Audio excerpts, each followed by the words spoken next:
Hi, everyone. My name is Andrea Wallace. I'm the Vice President of Artistic Affairs.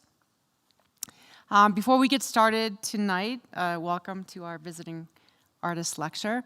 If you have a cell phone, if you could put it on silent or turn it off. Anderson Ranch acknowledges that our campus resides on the traditional ancestral territory of the Ute people, who have called the Roaring Fork Valley and beyond home for over 800 years. In honor of this legacy, we focus on building an inclusive community here, maintaining this as a place of inspiration and creativity in the center of the Rocky Mountains. I'm excited to have Diane Heise here. Diane is a socially engaged research-based artist working at the intersections of performance, eco-feminism, and experimental lens-based image practices, committed to the aesthetic pursuits that cultivate awareness, resilience, and attuned regeneration. She is the recipient of a Fulbright Fellowship in the Creative and Performing Arts, a Performance Art Fund grant from the Franklin Furnace Company, as well as the Presidential Fellowship at the American University in Cairo.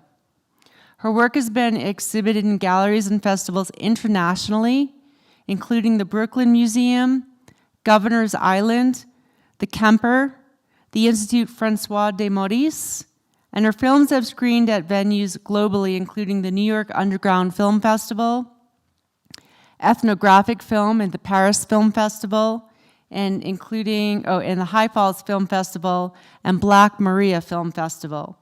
She's participated in artist residencies such as the Cala Art Institute, the Vermont Studio Center, and the Visual Arts Center at New Jersey, and the Wassaic Project. She's also spoken about her work at venues such as the Parsons School of Art and Design, Stanford University, and the Kemper Museum of Contemporary Art. Please welcome Diane Heise.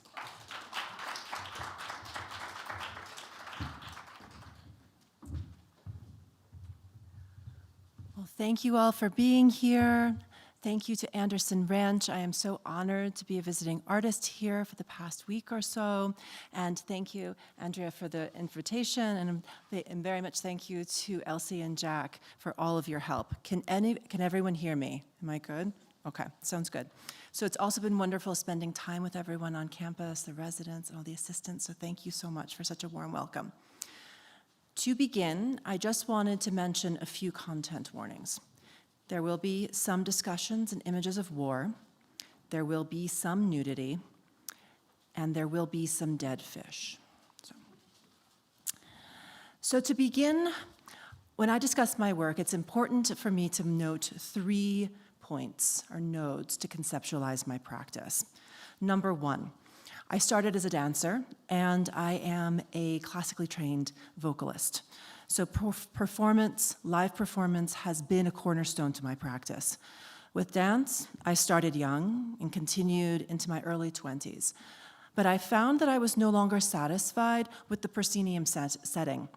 I wanted to be able to move the audience. I wanted to be able to gesture in space with them. So I found myself in relationship to 16mm film practice, and then next to darkroom photography once I found that I loved lenses.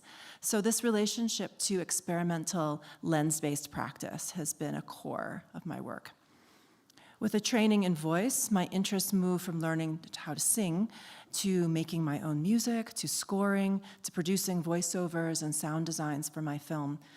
I was very compelled by the idea that I could have a medium that had both image and sound together, and the type of immersion that was possible in that. And I also later found that my singing ability could be used as a tool to integrate into communities and understand the role of performance from a cultural perspective. So a good deal of my early work also was engaging endurance-based live performance. So this is a work that's a documentation from a piece called Take Only What You Can Give, where the 2 performers and I were buried in 300 pounds of clover seeds, which is known as the nitrogen fixer. It revitalizes the soil. And audience members had to negotiate how many seeds they would be able to take to cultivate themselves, and knowing that we needed to be released only by the seeds being removed? So these ethical types of questions continue to come in through my work. The second point is that I was raised on an island, 10 miles long. North Hero is one of the Lake Champlain Islands in Vermont, about 45 minutes north of Burlington and 10 miles from the Canadian border. I bring up this point because growing up on a small island instills its inhabitants with the particular understanding of precarity and ecological awareness. I learned when young how to read the water, to understand wind direction and current, and how to stay safe. I understood the damages of high and low lake levels, and I know the sinking feeling in my stomach when you're on the lake and the western sky turns black and the water is ominously still, and you hold your breath until you get to shore safely. So these sensations are beautifully humbling, and they have instilled in me that I am a steward of the land and sea. And this connectivity grounds my practice in environmental awareness and activism. Third, and lastly, I use creative practices as a method to cultivate attention and awareness. This work will span between areas that may be defined as cultural production, artistic practice, film, heritage, tangible and intangible culture, and intellectual inquiry. But the core of the process is to use these media to understand and elevate my subject matters through deep observation, conversation, recorded action, and visual analysis. With my work, I ensure that I situate my own experience, and I am tethered to the idea that the personal is political and the political is personal. So this approach started when I was cultivating this piece called I Shot, which is imaged here, which is a non-polemical essay film about the nature of fighting in combat that I made with my Uncle Bill. This is an image that he made when he was a veteran and when he was in the Vietnam-American War. So the ideas of this work began one island south of mine while I was in this store in the fall of 2003. I was in the aisle with the canned beans, walking towards the cooler with the milk, when a young man dressed in full military uniform walked in. He said hey to the cashier, cordial. He asked if a friend was working. They weren't. Looking over the low shelves, I recognized this man. He was the younger brother of a friend of mine growing up. We weren't close, but I knew him. And seeing him returning from war and younger than me brought a gravity to the times that we were living in. A month later, my uncle called and asked if I could help him get the shake out of his movies. He knew I was in grad school for video at the time. I said yes. I had no idea what he was talking about, though. Which movies? So he came over for Christmas dinner as usual, and he gave me the VHS tape, and I watched them. And what these were transferred 8mm films that he had shot as a crew chief door gunner in the American Vietnam War. He was in 3 tours there. So these were home movies of helicopter runs, gun missions, base camp, dances.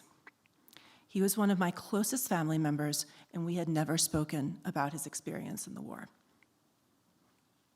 So in this, I saw an opening, and I asked Uncle Bill if we could make a film together. He agreed, a bit reluctant, but I wrote him a letter to say that I thought that these films were very potent, and that his experience was important so that other people would know, particularly as more young people were going to war today, and that these new military experiences would be one of the defining aspects of our times, like that young man that I saw in the supermarket in Grand Isle. So I would come to his house, and we would record conversations and video. More objects appeared, over 735mm slides, letters, medals, including one from when he was shot down in the South China Sea. He was at that stage still in the National Guard, and I got permission to go to his guard meets, which included M16 practice, morning meetings.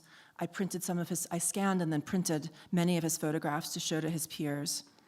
And I moved through the intellectual and ethical process of embedding in this community while myself remaining a pacifist, all in the search of trying to understand this experience.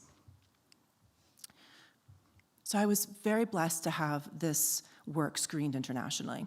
And I received numerous letters and had lots of conversations with people, but there was one letter that always stuck out to me.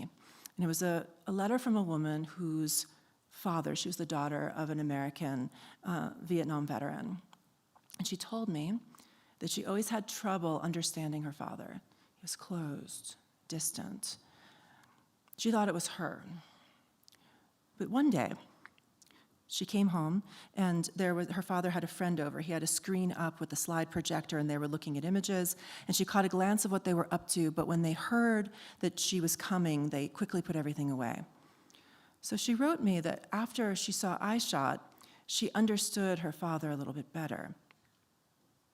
That Uncle Bill was able to explain things to her that she didn't understand, and have her help her to understand this distance.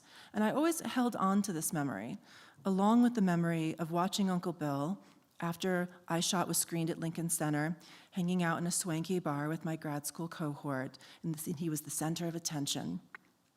And there was a lightness in his personality.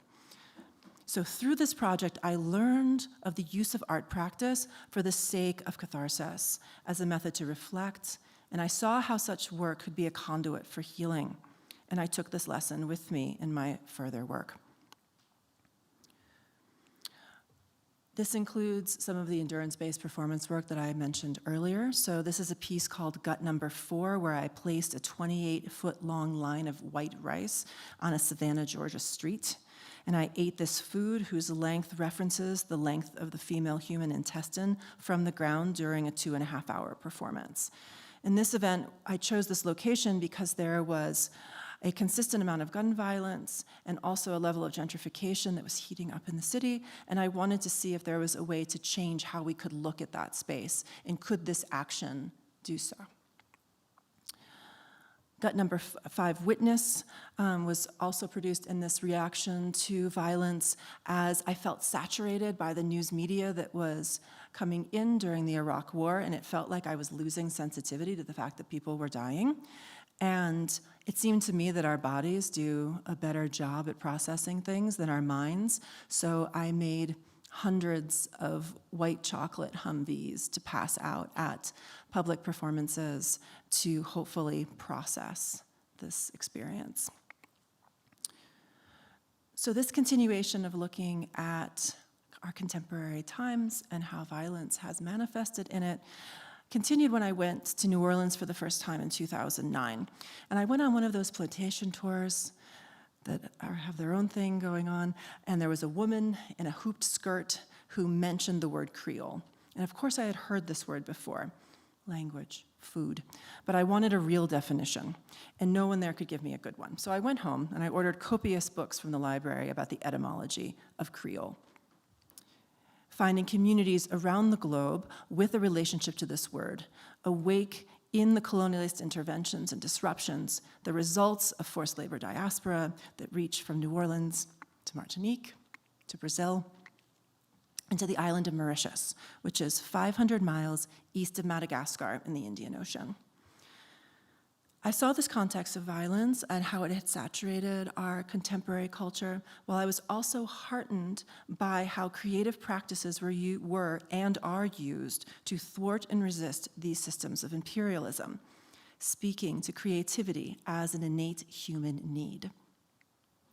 There were plays, language, poems, like the re-envisioning of Shakespeare's The Tempest by Mauritian artist-activist named Dev Veerasalmi, the lament music called Sega Typique, and storytelling around the UNESCO-protected site, Le Morne, which is renowned as the mountainous protectress of the Maroons. So I decided I would try to go to Mauritius to engage such powerful creative modes. And with the support of the Fulbright Commission and the US Department of State, I lived here for most of 2012. I could tell you that my time there was calculated and planned, and that I organized everything astutely to generate the now produced results. But this would discredit the powerful and mysterious magic of serendipity that my collaborator and friend Alain would refer to as the invisible hand of guidance. So I landed on March 19th of 2012. On March 31st, I met a researcher from the National Archives named Diana Bobbily. And she was one of my affiliations. When you apply for Fulbright, you have to have affiliations in country. And she was this tapped-in, Converse-wearing, dry-witted archivist. And when I told her my ideas, she asked me for my journal, and she started a list. A list of musician friends that she grew up with, phone numbers, and email addresses of the top Mauritian musicians, instrument fabricators and the aging stars of Sega, dance hall-inspired young people, and a priest who specializes in the history of Mauritian songs. From Diana, I met Stéphane, and he brought me to an event that I would meet my future collaborators, Marouzi and Alain. I also met Yannick, whose family owned a culture club, and I started singing there. And I kept showing up and following these new possibilities. This method of meeting people is important because it shifted how and what kinds of work could be produced. For example, Marc-Lin Antoine was one of the most prominent Sega stars. He's a deep historian of instruments and music from the island. I was singing with new friends, and they told me that I must learn his song, Bel Bateau. So before performing it, we went to his house to ask for permission to sing it in public. I sing. Stern-faced and serious, he looks at me and says, "Yes, you can do this." So in the following months, I continue to visit him. The idea comes up that I make a film with him that will open at the largest local music festival in the country. So I'm at his house, and we're making these images together, and he'll joke with me, asking, "Diana, where's my anthropological survey?" And I'll banter back, "I don't have one, Marc-Lin." All in Creole. At this stage, my Creole was good enough that I could function within society. Now, I easily, though, could have been that person. I could have been the anthropologist showing up at the door with my anthropological survey asking to make a work. But instead, I met him through serendipity and song. So, in making this work, when I am not functioning as an ethnographer or an anthropologist, not to undermine that type of work, but I'm functioning as a fellow artist, which then levels a different type of hierarchy when it is time to make these types of images in this type of photography. And what I believe happens in this type of work is that a level of valorization can happen instead of types of knowledge depletion. And this is the approach that I took that led my almost decade-long collaboration with the development group Abin. So Abin is a word in Creole that is an expressive phrase that you would sing in the middle of a Sega song. So this organization first began as a resistance music band for blind people's rights, but after 4 albums of calling attention to injustices in Mauritian society, the association began working with children. So they would use music and other forms of cultural heritage to help develop these young people's lives. So one aspect of the organization, one wing, is about a 30-person now band of mostly young people, led by Marouzia Bouvary and Alain Mounian. And it's important to know that this band is known nationally. There's one song that every single Mauritian person would know. You walk down the street with Marouzia and people kind of fawn and smile. This group also organizes what they call Saturday and Sunday care, where they bring at least 70 to 80 children per weekend, Saturday or Sunday, to a center either in Beaubassin in the north or Le Morne in the south. And through this organization, they began teaching Creole language, which at that stage was not officially being taught in schools. They were learning music. They were holding collective meetings to discuss news and things that are happening in the neighborhood, all while serving a meal and making sure everyone has their needs met. So through all of my experience and research into socially engaged art, which is part of what I teach at the college level, Abin is still the strongest and most successful example of a social practice project that I know. So this organization wonderfully invited me into their fold. So I was submerged into this group as a participant and would come to rehearsals and would be singing with the band and singing songs. And one day, when I was there, Alain Maruzia asked if I could bring my camera the next time to make a few images. They were starting a new project of building a ravan. So a ravan is the Mauritian frame drum, which is one of the 3 principal instruments of Sega typique.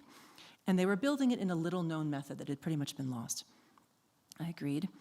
And by the end of that shoot, after a group discussion, we decided that this project needed to be a film, that there is a significance to it. So the film follows a step-by-step process of procuring materials mostly from the ecology to build this drum. And again, this was a little-known method that had been lost. So James, who was an artisan in the community, who was the father of 2 girls that grew up in Aubin, was the person building this piece. It was important to me in this process, though, that this work isn't about the biography of James. His personality is there, but I'm very sensitive to using people's biography in order to sensationalize, which I unfortunately see in a lot of contemporary film practice. So I'm going to screen a short version of this. It was first cut as a feature-length work, which then I shortened into a short piece. So this is about 5 minutes or so from towards the end.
Ay, dan berkulum.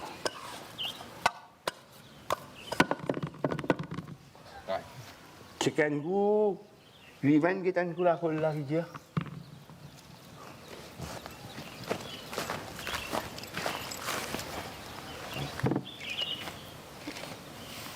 Quấy củi. Ăn lah.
Iya. Suya lah. Itu. Ana desafio. Parede. Arrive.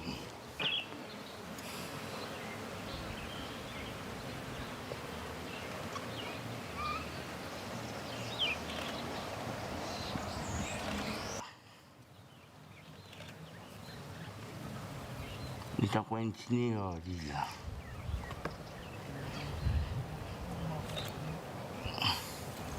Nunggu sini.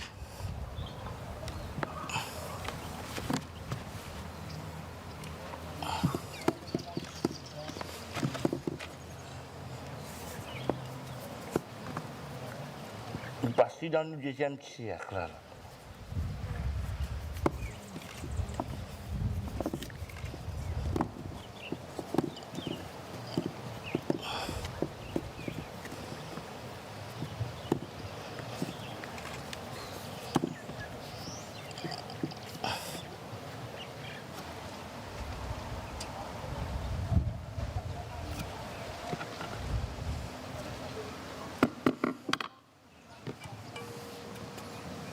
puis celui là, puis belle rame, parce que pour un petit réglage, l'île.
Cacaille.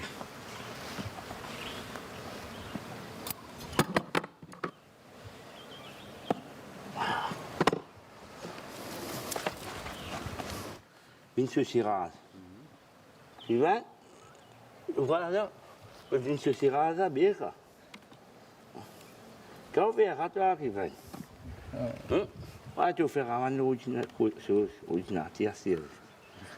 Ouais, on l'aime ce bouchon là. Un ordinateur.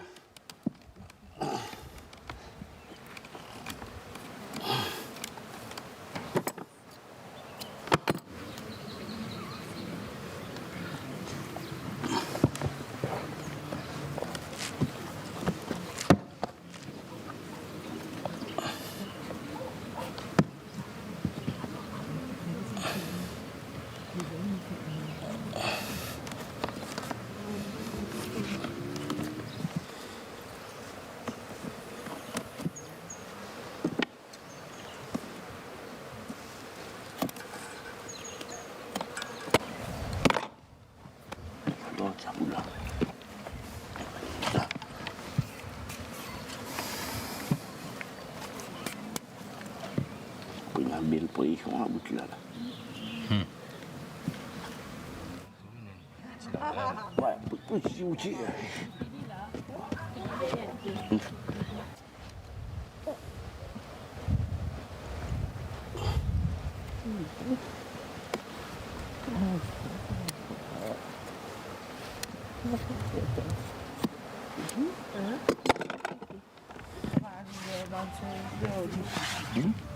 Racole, ça racole.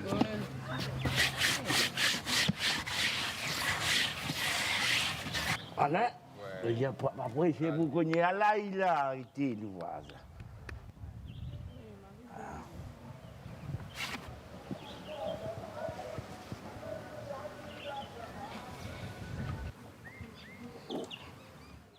Ouais, une jolie réussite. Hein? Ouais.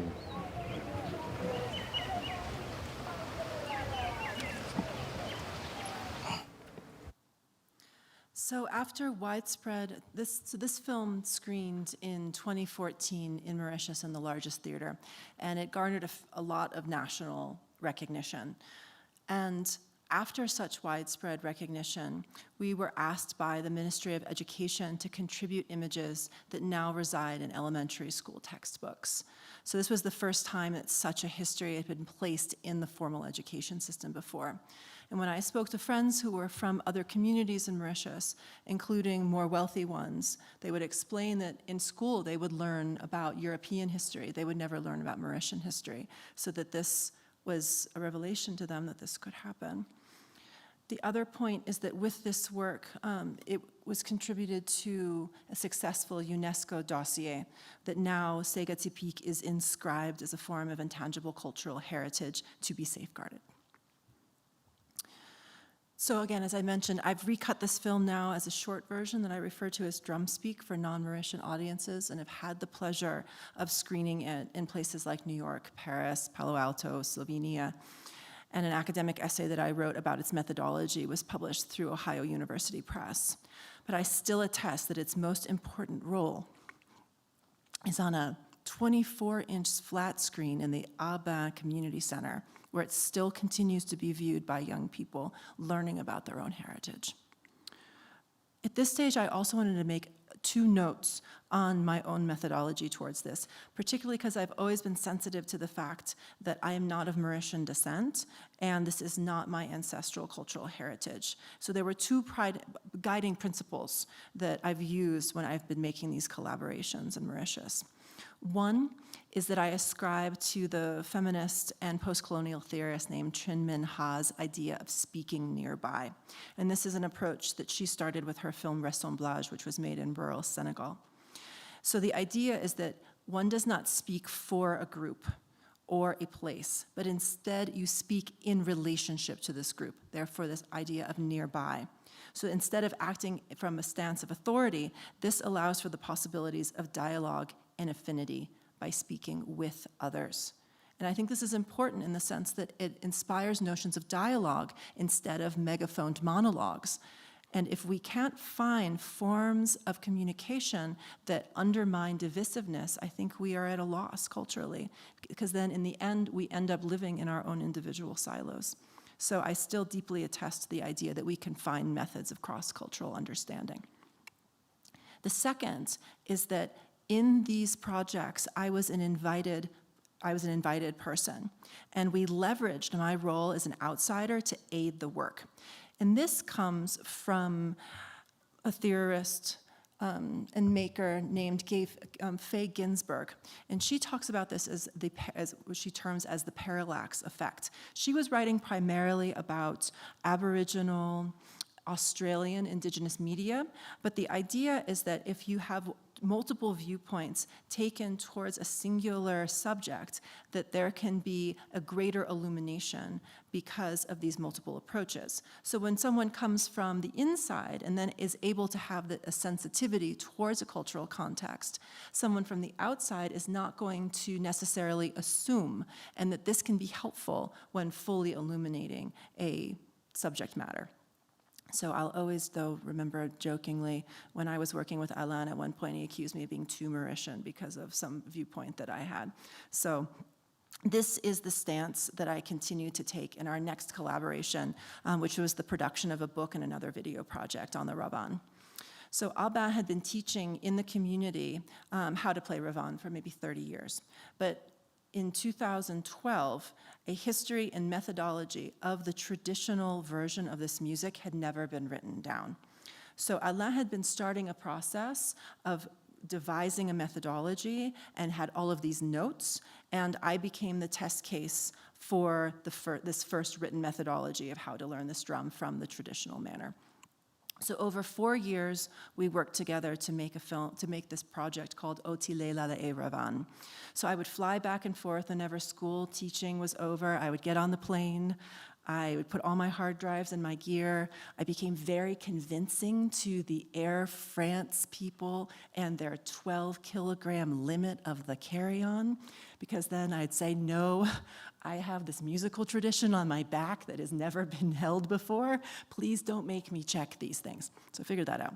So I produced photographs for this book, about 2.5 hours of video that would outline a methodology for playing, capturing performances of songs, and other contextual information about the learning method.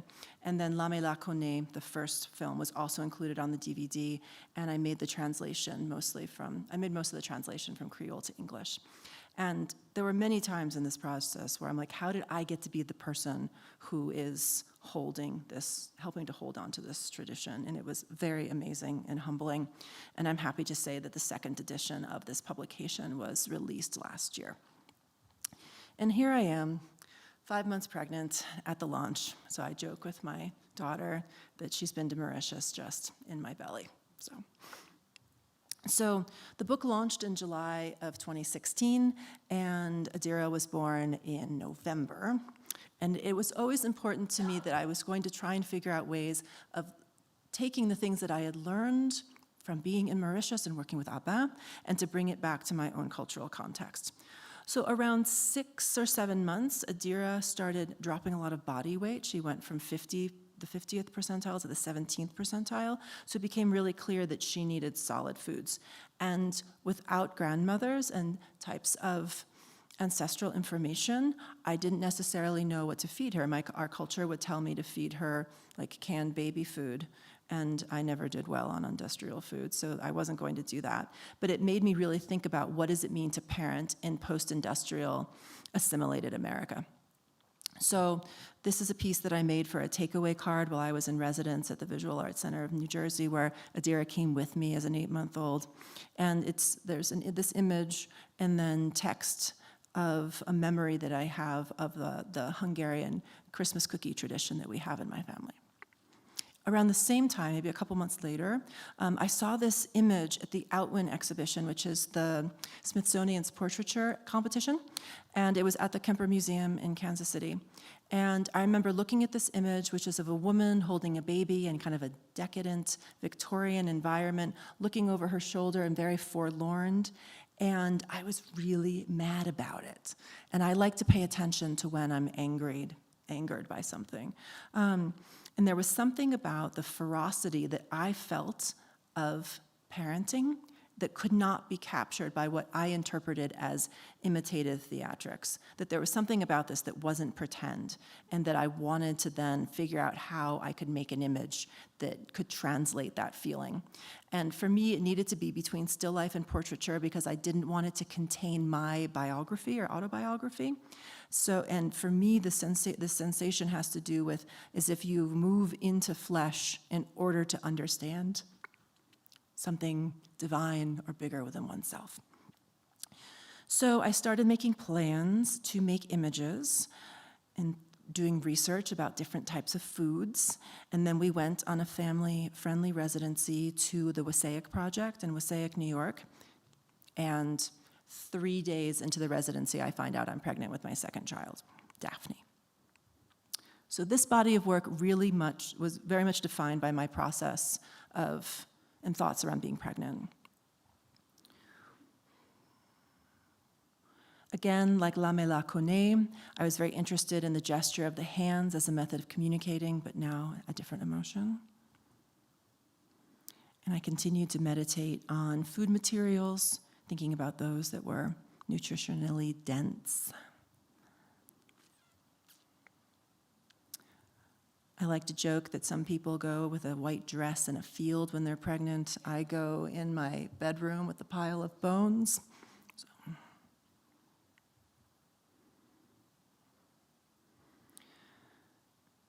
This photographic exploration continued into postpartum when I became the food source. It felt like this series couldn't be complete until this image was made. And again, I feel like this is still continuing my relationship to performance, but I'm just staging them for the camera at this stage. And they continue today. I now collaborate with them with my children. So it'll probably take about 20 years, maybe longer. Okay, I'm going to backtrack us now. So we're back in 2012. I'm in Mauritius on Fulbright, and I've been approached by a curator, Selena Jeffrey, to produce a work for her transnational exhibition project called Ephemeral Coasts, which is having artists consider the nature of coastal ecology in the wake of climate change. So I reach out to my friend Stefan, who I met earlier, and he is an environmental activist and a musician, and as well as other contacts that I had made when I was working in Lemoine, particularly the Lemoine Heritage Trust, and began connecting with the artisanal fishing community. So this included the traditional fishing community led by Fabien Auguste and the president of the Fishermen's Union, Judex Rumpal. I was also noticing ecological shifts on the island in Vermont. So I reached out to groups of fishermen and fish shops and scientists and things there. So there's 2 reasons for this kind of connectivity. First, the overarching nature of climate change overwhelms human minds. It's what Timothy Morton refers to as a hyper-object, that we aren't able to completely conceptualize the scale at which climate change functions. So my idea was, can we break this down into multiple locals and connect those locals in order to give us some way to be able to understand what is happening in our climate. I also found that because this project was coming more from my own initiation, that I wanted to ground it also in a knowledge base that I knew, which was the island I grew up on. So for 3 years, when I was going back and forth for the work with Aubin, I also was making this piece. So we're going to watch a couple minutes of this. This is also about a 40-minute film, so I just picked out some excerpts for you.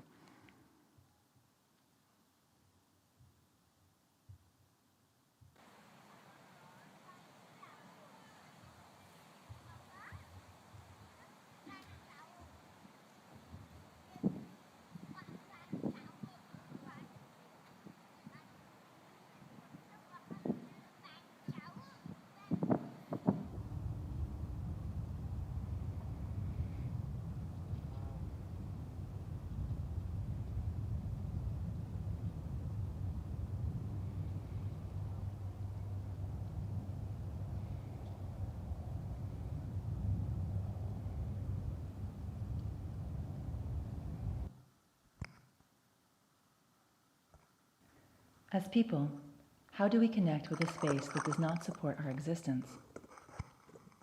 A space without breath.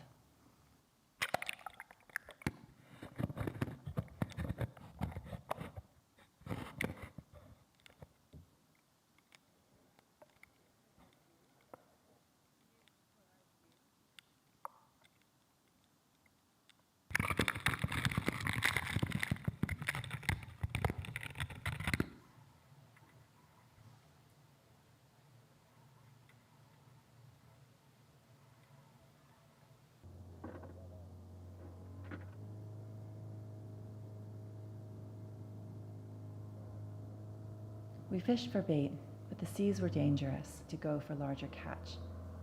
Despite Judex's calls, the others, without good options, went anyways.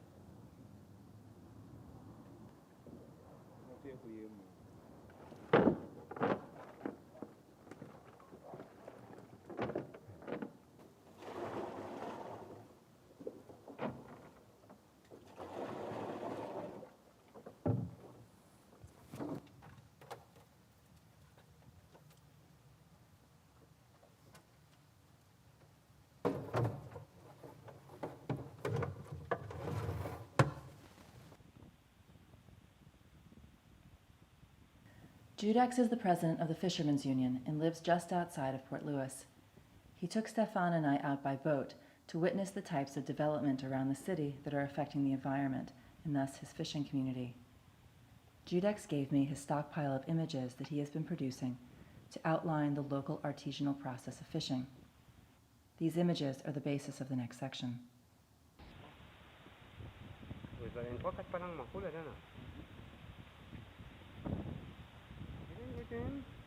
Fica à avance. Você pique tudo ali, não? Faz ele derive.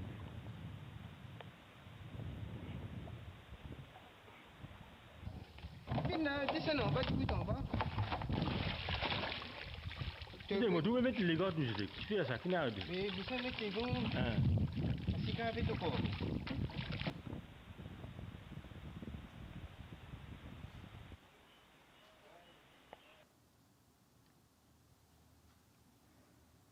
As people, how do we gain affinity with creatures that do not share the land with us? Species without mammalial relations, invertebrates that are often mistaken as rocks.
So this work was also produced in correlation with a live performance piece from 2016, which had a seed planting component that was a symbolic gesture towards climate change. And with this, it was exhibited in Wales as part of Ephemeral Coast, but I also produced this takeaway card, which I would then send to the US Senate Committee of Environment and Public Works, thinking that they had more agency towards this than, and unfortunately, I felt like I had more agency by being an American citizen than potentially people in Mauritius. So how could I advocate in that way? But then I called Bernie's office, since I used to be a Vermonter and he was on the committee, and they said essentially that they only care what their constituents think, not me. So I vote in Missouri, and they don't really care about climate change legislation. So I ended up reading Adrienne Marie Brown's Emergent Strategies, and it seemed to me that the most radical thing that I can do for climate is to try and attune to my own environment. So then it's the pandemic, and I'm trapped in the house.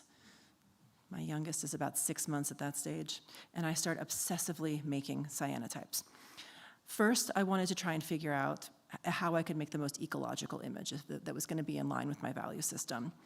I also wanted to try and see how to use this light-sensitive paper as a way to map light moving through my house and to collaborate with my houseplants, which resulted in this work, which is called 8 Days of Attunement, that also ended up in this book exhibition that was sponsored through the Wassaic Project. This has now moved on to a series that I refer to as We Are of This World. So I started making these cameraless collages with botanical toners and colored light-sensitive emulsions to indicate multiple exposures and thus multiple time frames. So for example, the materials that were used to make this imprint were then used to make the botanical toner that then made it that particular color. So I continued making these. And then it dawned on me that the other images that I was making, which is close to the de-assimilation diet images, and also images that I were making that were of coming from another project that were more lens-based abstractions, that I needed all three of those methodologies in order to fully meditate on what I think is important as how do we consider the physical and material existence that we live in, and how do we care for it? So I think the ontology of photography is very useful for us to consider what material is. And again, this notion of parallax, of having three vistas. So it is my hope that since humans are now the dominant influence within our climate, that I can be making work that has a way to have us draw attention to the existence that we live in, so that they can serve simultaneously as a memorial or an aesthetically engaging talisman, and support such mind shifts that view plants, land, and water as kin. And the last thing that I'll talk about is I'm also working on this tree film that I call Tree Watch. It also began in the beginning of the pandemic when I was trying to attune to the environment. And I remember we went on a trip to the middle of Kansas to a lake, and you'll see this line across here, which is a flooding line, where when the water was that high, the whole tree just became populated with zebra mussels, which felt very strange and alien to see this aquatic animal on a tree.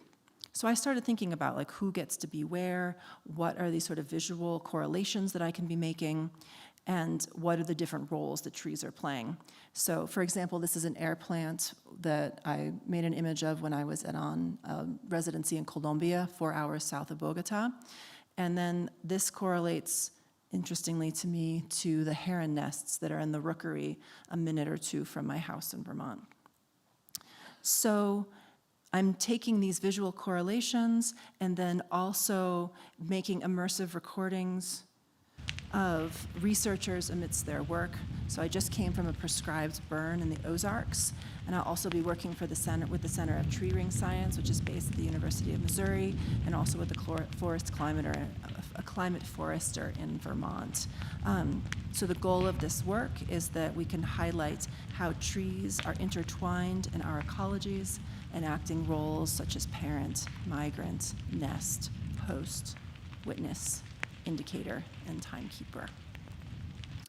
And the goal, once this work is made, is that I will ask conservation representatives from local organizations where the screenings are held to outline volunteer tree planting initiatives or tree care initiatives so viewers can then tangibly support environmental health.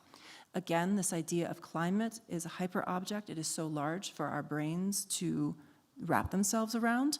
So I think we need tangible processes. Planting trees has been proven to have positive effect on its environments in terms of carbon sequestration, shade, mental health. So it has a tangible effect. Even if someone were to go once and plant one tree, it'll have generational effect. Secondly, I've been trying to figure out what motivates people to do things, and it seems that data, statistics, existential doom don't work, but environmental health does. And again, trees affect our environmental health. So the goal is that once this work is produced, then those screenings will be coupled. And with that, thank you very much for your attention. I appreciate it.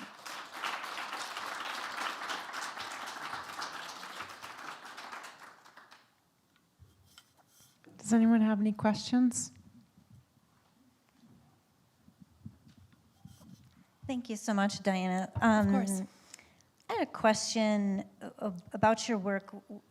You were talking earlier about, walking the line between artist and ethnographer, and kind of leaning in one way and the other. And it seems, I got really excited about the idea of the parallax effect, and thinking about how also you're balancing a triad of poetry, preservation, and interpretation. And I'm wondering if you can talk a little bit more about how you balance those things. I think part of it is I've been very lucky with my collaborators in terms of the triad of interpretation. I thank you very much for that language triad. I appreciate that. So Alain is a poet, in addition to being a preserver of knowledge and also working in organizations to help young people throughout the country. So having people around me who have been able to also balance that relationship have taught me that you need the poetry as much as you need the preservation, as much as you need the interpretation. They all have to be in line. So part of it becomes, what is the method that's going to give that? Is language going to give it? Is immersion going to give it? Is didacticism going to kill it? So it's a lot. For me, it feels like a moment of trial and error. So with Tree Watch, for example, I haven't decided if there's stories in it. I haven't decided if there's songs in it. I'm trying to also consider for myself, how do I actually learn something? And therefore, how will it then get translated? Because so much of the work is about awareness cultivation. So that's, I think, how I try to balance it. Thank you. I had a question about your audiences and kind of how it relates to your process. So I kind of see from your presentation that sometimes you arrive at something because like a photograph or like messing with the cyanotypes was this like immediate thing. And then sometimes you're dealing with like a really big idea and there's kind of this back and forth from like really specific to really broad. And same with your audiences where you have a very specific audience, or sometimes the same work is trying to engage a much broader audience. So I'm curious to learn more about kind of when you're approaching a project, like how do you decide kind of that through line between the kind of the scales of audience, and then like how does that relate to kind of, in some of these works, like you kind of have this goal of like sharing information or hoping that people will act upon it, and versus like, I'm just interested in this image and then seeing where that takes you. So yeah, that's kind of a lot of things, but. Thank you. So I'm going to start with the audience part, and then you can tell me if I've answered all of the things, if that helps. It was a very interesting negotiation for myself when I was working on La Me La Connaît and Drumspeak, because in Mauritius, I know how that work plays. and I understand when we were including things in the film, what that means within the cultural context. And it was a very interesting learning experience to take it out of a Mauritian context and see how it would play for people who aren't going to pick up all of the cues. And I had to re-edit it by considering what is the thing that's going to help people connect. So I try to think of it as, what is the way to have something enter so people, audiences, other humans can feel the type of connectivity that I'm hoping that they can feel through it. So I found with drum speak that it really had to speak through the ecology. It had to speak about how all of these different materials are getting taken from the landscape in order to build this very special object, and that made sense to people. And that when I took out all the language and it felt like an immersive shared moment, that it worked. And I was like, okay, that's good to know. I think in terms of scale that you're bringing up, in terms of I'm interested in this image, or is it this really big image, like big idea, you know? I think that in many ways, the thing that might feel like a small thing actually still relates to the big thing. So it's that idea of like the personal is larger, or political is personal. So the things that I'm doing in my backyard feel as socially engaged as when I'm on a boat in the middle of the night trying to make images of artisanal fishermen. Because they're still speaking to this desire of how do we attune. This is when I found immersion strategies to be really useful. So I recommend to anyone who's interested in these things to read Adrienne Marie Brown's book.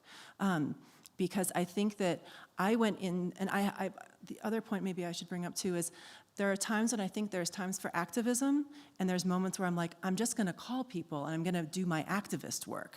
And then there's other times I'm like, no, this needs to be a poetic intervention. And that's how the work is going to be effective or impactful. But impact is always the core. My value system is always the core. I was so mean to the cyanotypes for so long because I thought they were too pretty. And then I was like, oh no, they're doing the type of work. They're just going to enter in one's consciousness a different way.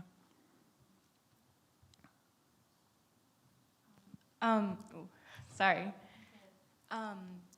I was going to ask, it's a little bit related to the last question, but it was so lovely hearing about your relationships with the collaborators that you've had and your current collaborators.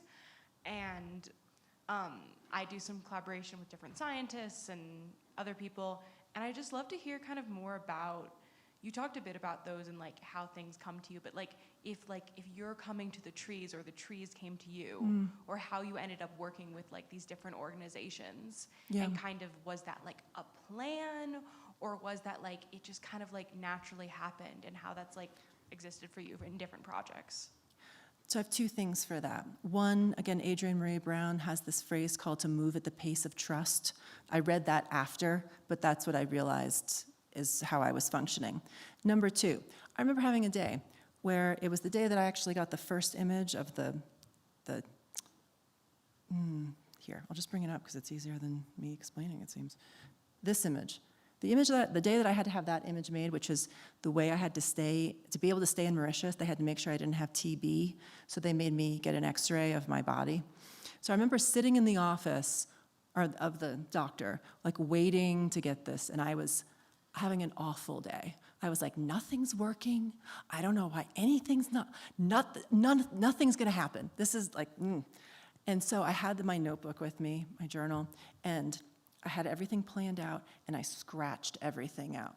And it just like, and then I referred to it as the no plan, and then everything started working again. So I found there are times that if I plan them, they turn out according to the plan. And that might not actually be what needs to happen. So in terms of the collaborators, I just kept showing up. So I would just keep showing up to rehearsals. And I didn't bring a camera to the Aubin Center for 6 months, and it wasn't until they asked me. The drum film was different. They asked me, and that was probably sometime, I'd been there maybe 2 months. But to photograph the center and the children and things like that, I was just a person who was hanging out, like learning how to play the drum and like learning how to speak in Creole, which was, because I was really stubborn. I wouldn't speak in English to anybody, but I had no, like my Creole was like this big, and I was going to like a couple of classes. So it's really interesting to be in a different context. When you think of yourself as an intelligent person, but when you can't communicate, you don't feel that way. So I just kept coming. And then I think people knew that I was there to be in service to something. So I was adopted, is really what happened. Marc-Alain adopted me, Alain Marouzia adopted me. I would come and live in Marouzia and Alain's house for all of these times that I was not in school. So I was like embedded in the family. And then when it comes to like environments now, I also see it as like I try to take the same relationship as if I'm interacting with humans. So, yeah. Diana, thank you. Thank you. Thank you very much.